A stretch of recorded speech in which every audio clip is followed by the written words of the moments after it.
You just spent 15 minutes typing out a comment. You made your point. You deleted unnecessary words. You even checked your grammar. Your finger hovers over the post button. And then you read it one more time. And suddenly it sounds stupid, or too aggressive, or like you're trying too hard. So you select all, delete, and scroll away like nothing happened. And nobody will ever know you just poured your thoughts into the void and then erased them. Let me paint you a very specific picture. You're on Reddit. Someone is wrong about something you actually know about. Not opinion wrong, factually wrong. And you have sources. You have experience. You start typing. 3 paragraphs deep, you're building a solid argument. You're being respectful but firm. You cite examples. And right before you hit post, you imagine the responses. Someone will nitpick one thing you said. Someone will misinterpret your tone. Someone will call you names. So you delete it. All of it. Because defending yourself in the replies isn't worth the dopamine hit of being right. Or maybe this. Someone posts something vulnerable in a support group, and you relate deeply. So you start sharing your story. You're honest. You're opening up in a way you rarely do. And halfway through typing, you think, nobody actually cares about this. This is too personal. I sound desperate. What if someone I know sees this? What if people think I'm attention-seeking? So you delete and scroll past. And that person never knows their vulnerability made you feel less alone because your vulnerability felt too risky to share. Or this one, you're in a group chat, everyone's talking about something, you have a funny joke, you type it, you read it, it doesn't land in text the way it sounds in your head, it might seem mean, or maybe it's not funny at all. Maybe they had to be there, so you delete it and send a thumbs up emoji instead, because emoji can't be misunderstood. Emoji can't make you look stupid. Emoji don't require you to be interesting. Most people think this is just anxiety, overthinking, maybe low self-esteem, but here's what's actually happening. You're not scared of posting. You're scared of being permanently misunderstood. And delete is the only way to take back words that haven't been spoken yet. Let me explain what's really going on in your brain. When you type something online, you're engaging in what psychologists call asynchronous communication. You send a message. You can't see the person's face. You can't hear their tone. You can't clarify in real time. And your brain knows this. So before you hit post, your brain runs a threat assessment. It simulates every possible way your words could be misinterpreted. Every way someone could take offense. Every way you could look foolish. And if the number of possible bad outcomes exceeds your tolerance for social risk, you delete. Dr. Sherry Turkle, who studies online communication, found that people experience what she calls the anxiety of the edit. In real-life conversation, words leave your mouth and they're gone. You can't take them back, but online you can. You can write, rewrite, delete, rephrase, and delete again. And that ability to edit creates an impossible standard. Because if you could have made it better, should have made it better, then posting something imperfect feels like a choice to be misunderstood. So you keep editing until perfect becomes impossible. And then you delete. But here's where it gets deeper. The comments you delete aren't random. They're usually one of 3 types. The vulnerable ones where you share something personal. The confrontational ones where you disagree with someone. Or the ones where you're trying to be funny or interesting. And what all 3 have in common is they reveal something about you. They put your personality, your values, your sense of humor on display. And display means judgment. And judgment feels dangerous when it's permanent, and you can't control how it's received. Think about what happens in those seconds before you delete. You reread what you wrote, and suddenly you're not seeing it through your eyes anymore. You're seeing it through the eyes of the harshest possible reader, the one who will misinterpret your tone, who'll find the flaw in your argument, who'll think you're trying too hard. And once you see it through their eyes, you can't unsee it. The comment that felt good while you were typing it now feels embarrassing, aggressive, stupid. So you delete it to protect yourself from a criticism that hasn't happened yet but feels inevitable. And here's what nobody talks about.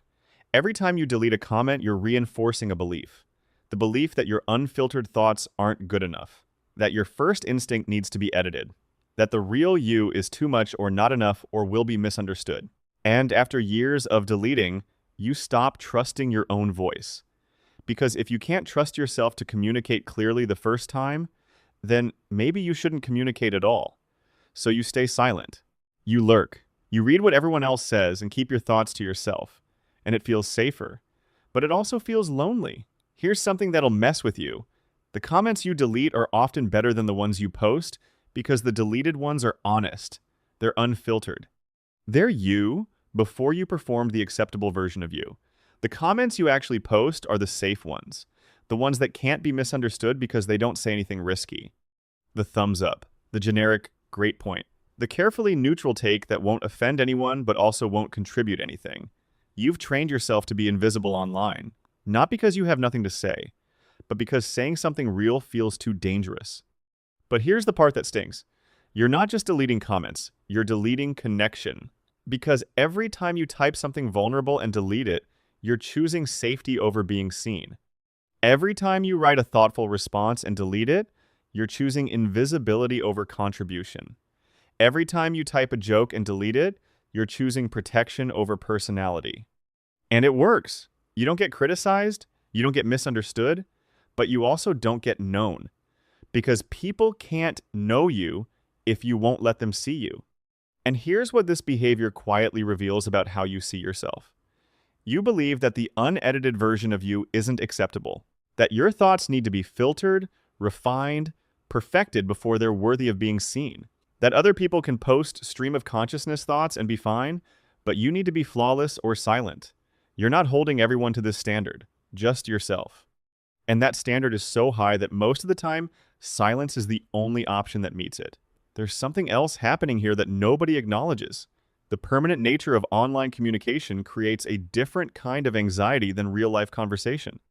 In person, if you say something awkward, it fades. People forget. You move on.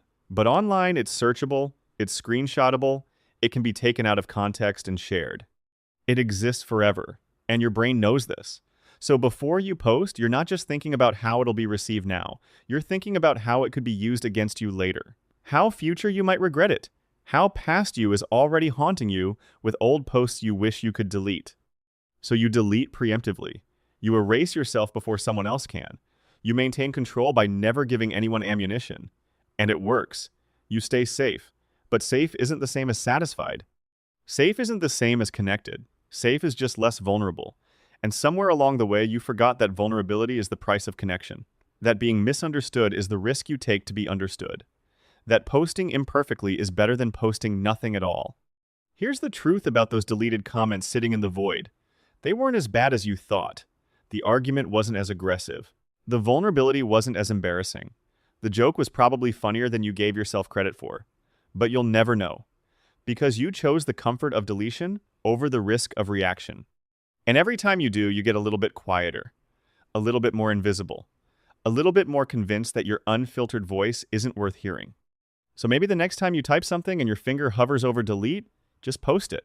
Not because it's perfect, but because it's yours. And maybe someone needs to read exactly what you almost said. Maybe your vulnerability would make someone else feel less alone.